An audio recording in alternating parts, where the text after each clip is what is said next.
Pernah nggak sih kalian ngelihat dunia, terus dalam hati mikir, kok kayaknya nggak adil banget ya? Nah, perasaan itu, rasa bingung ngelihat ada yang menderita banget, sementara di sisi lain, ada yang hidupnya super mewah, itulah yang bakal kita coba bedah hari ini. Yuk, kita cari jawabannya bareng-bareng. Ini dia nih pertanyaan utamanya. Dan ini tuh bukan cuma sekedar keluhan biasa loh. Ini lebih kayak sebuah jeritan hati yang butuh banget makna. Jujur aja, kita semua pasti pernah kan ngerasain ini? Jadi wajar banget kalau kita menuntut penjelasan. Coba deh kita lihat realitas yang kadang-kadang bikin geleng-geleng kepala ini. Di satu sisi, ada penguasa tiran kayak Firaun yang kekuasaannya wah absolut luar biasa. Terus di sisi lain, ada orang yang dari lahir udah punya disabilitas berat, yang dari nafas pertamanya aja udah harus berjuang. Gimana ceritanya garis start kehidupan bisa beda sejauh itu? Kalau dilihat sekilas doang, ya ini jelas definisi ketidakadilan.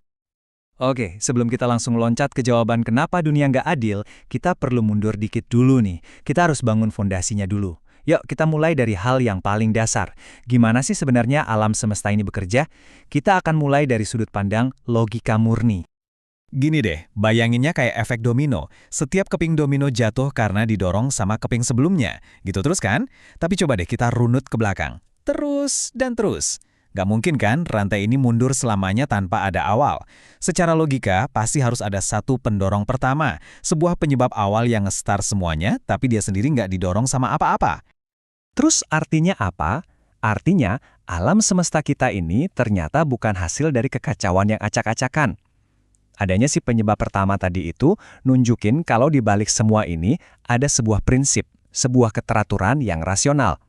Nah, ini penting banget jadi fondasi kita buat ngomongin keadilan nanti. Nah, fondasinya udah dapet. Sekarang kita masuk ke bagian intinya. Gimana kalau ternyata pemahaman kita soal adil itu selama ini keliru? Siap-siap ya, ini mungkin bakal mengubah cara pandang kalian. Ini nih yang biasanya ada di kepala kita. Kita mikir, adil itu ya artinya semua orang harus mulai dari garis start yang sama persis. Kalau ada yang startnya lebih di depan, atau malah jauh di belakang, otomatis kita bakal bilang, wah ini nggak adil. Tapi, apa benar keadilan sesimpel itu?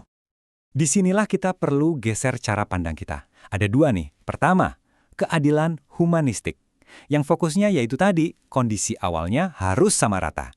Tapi ada cara pandang kedua, keadilan metafisik. Di sini pertanyaannya bukan lagi apakah semua orang dapat bagian yang sama, tapi diubah jadi apakah ujian yang diberikan sepadan dengan kapasitas orang itu?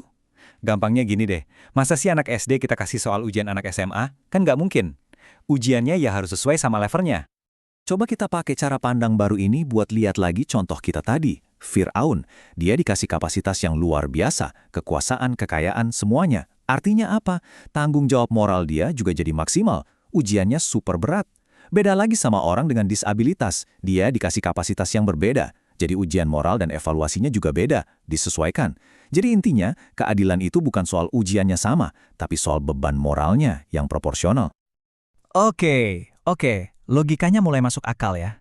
Tapi pasti langsung muncul pertanyaan baru. Terus siapa yang ngerancang sistem ujian yang beda-beda ini?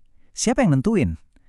Nah, disinilah kita mulai masuk ke area yang lebih dalam lagi, ke ranah metafisik. Salah satu penjelasannya datang dari konsep yang namanya kontrak jiwa.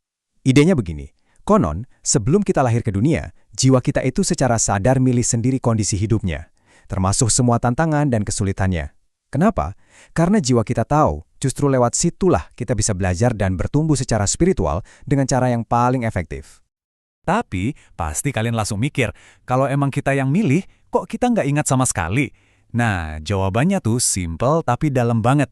Kita harus lupa. Lupa itu syarat mutlaknya. Coba bayangin kalau kita ingat, kalau kita tahu semua ini cuma ujian yang kita pilih sendiri, rasa sakitnya, perjuangannya, bahkan cintanya, semua nggak bakal terasa nyata.